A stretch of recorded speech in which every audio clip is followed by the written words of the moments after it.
आज हम बात करेंगे पटना की एक रात की, एक ऐसी सच्ची और दिल दहला देने वाली कहानी जो दोस्ती, डर और कुछ ऐसी ताकतों के बारे में है जिन्हें शायद हम कभी समझ ही नहीं पाएंगे। तो आइए इस रहस्यमयी रात की कहानी में चलते हैं। संभल कर रहना, आज तुम दोनों की मौत हो जाएगी। सोचिए, ये खौफनाक शब्द अगर कोई आपसे कहे तो? ये वो शब्द थे जो कॉलेज की दो स्टूडेंट्स नैना और निधि से एक रहस्यमयी बूढ़ी औरत ने कहे, और बस इसी एक चेतावनी ने उनकी अगली रात को एक भयानक सपने में बदल दिया।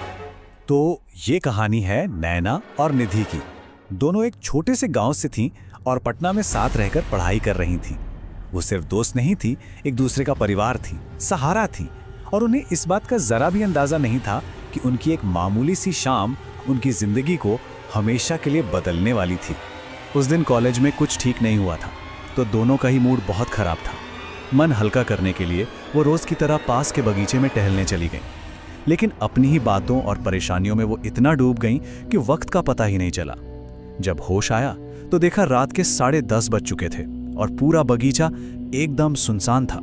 और तभी उस खामोशी को चीरती हुई वो बूढ़ी औरत उनके सामने आ खड़ी हुई।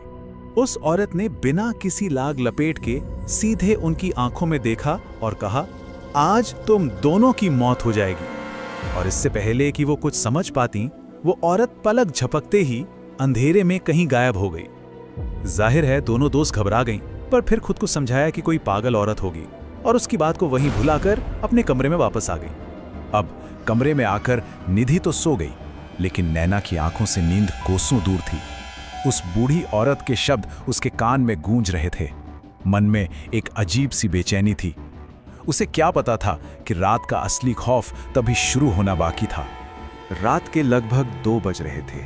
नैना को अचानक महसूस हुआ कि कोई बड़े प्यार से उसके बालों पर हाथ फेर रहा है। आधी नींद में उसे लगा कि शायद निधि है जो उसे परेशान देखकर दिलासा दे रही है। लेकिन अगले ही पल उसका दिल जोर से धड़का। ये हाथ निधि के नहीं थे। ये स्पर्श बहुत अलग था। निधि के हाथ मुलायम थे, पर ये हाथ खुरदुरे और सख्त थे। बस ये एहसास होते ही उसकी सारी नींद उड़ गई और डर से दिल तेजी से धड़कने लगा। नैना ने हिम्मत करके अपनी आंखें खोली और जो देखा उस पर यकीन नहीं कर पाई। उसके सिरहाने उसकी मां बैठी थी। वो एकदम सन्न रह गई। मां, इतनी रात को यहां पटना में कैसे? इससे पहले कि वो कुछ बोलती, उसकी मां ने होंठों पर उंगली रखकर चुप रहने का इशारा किया और कहा, बाहर चलो, बात करते हैं, निधि जाग जाएगी।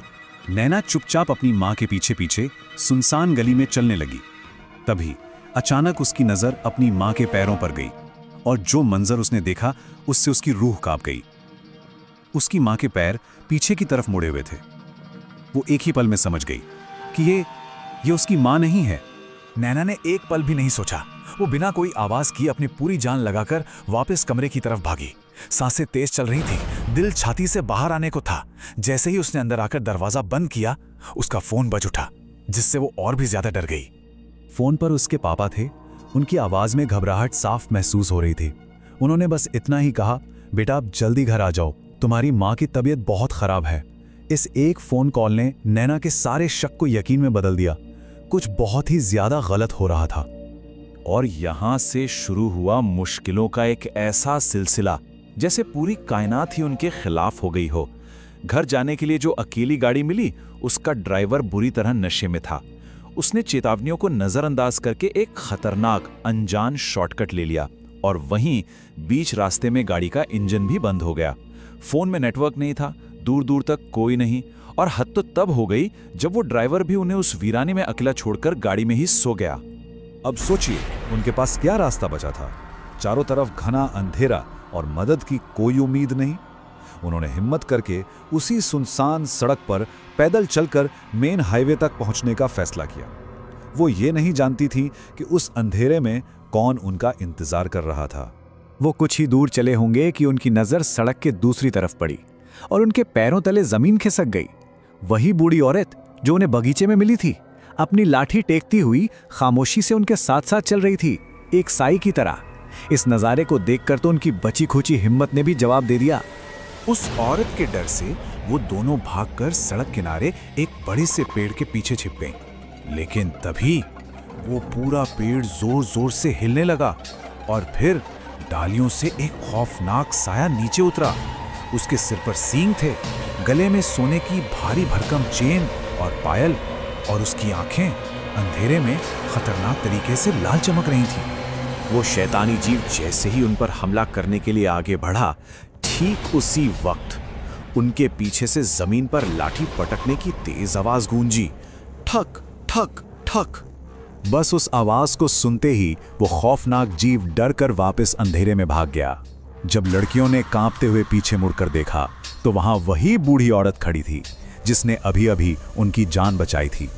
उस बूढ़ी औरत ने उन्हें इशारे से मेन रोड तक का रास्ता दिखाया और किस्मत से थोड़ी ही देर में वहां एक ट्रक आकर रुका।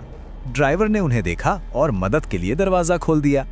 जैसे ही वो ट्रक में बैठी, उन्होंने शुक्रिया अदा करने के लिए पीछे मुड़कर देखा, पर वहां कोई नहीं था। वो बूढ़ी औरत गायब हो चुकी थी। जब उन्होंने ट्रक ड्राइवर से पूछा तो उसने भी यही कहा कि सड़क पर तो उन दोनों के सिवा कोई था ही नहीं। जब नैना आखिरकार घर पहुंची तो उसे वो खबर मिली जिसने सब कुछ बदल दिया। उसकी माँ अब इस दुनिया में नहीं रही थीं। उसके पापा के फोन करने से बस कुछ ही देर पहले उनका देहांत हो चुका था। बाद में जब नैना ने घर वालों को उस रात की पूरी कहानी सुनाई, तब जाकर इस पहेली के टुकड़े जुड़े। परिवार वालों ने समझाया कि वो दो मेहमान कौन थे। वो जो उल्टे पैर वाली आकृति थी, वो नैना की माँ की आत्मा थी, जो दुनिया छोड़ने से पहले अपनी बेटी को आखिरी बार देखने, उसे विदा लेने आई थी। और वो बूढ़ी औरत, वो उनकी कुलदेवी थी, जो उन दोनों को उस बुरी ताकत से बचाने के लिए खुद आई थी। तो आखिर ये था क्या? क्या ये एक माँ का प्यार था जो इतना ताकतवर था कि मौत की सरहदों को भी पार कर गया? या ये एक देवी का संरक्षण था जो अपने भक्तों की रक्षा के लिए आई थी? या फिर ये कुछ ऐसा था जो हमारी समझ से बिल्कुल परे है? इस कहानी का सच चाहे जो भी हो, ये हमें उस अनदेखी दुनिया के बारे में सोचने पर मजबूर जरूर करती है, जो शायद हर वक्त हमारे आसपास ही मौजूद है।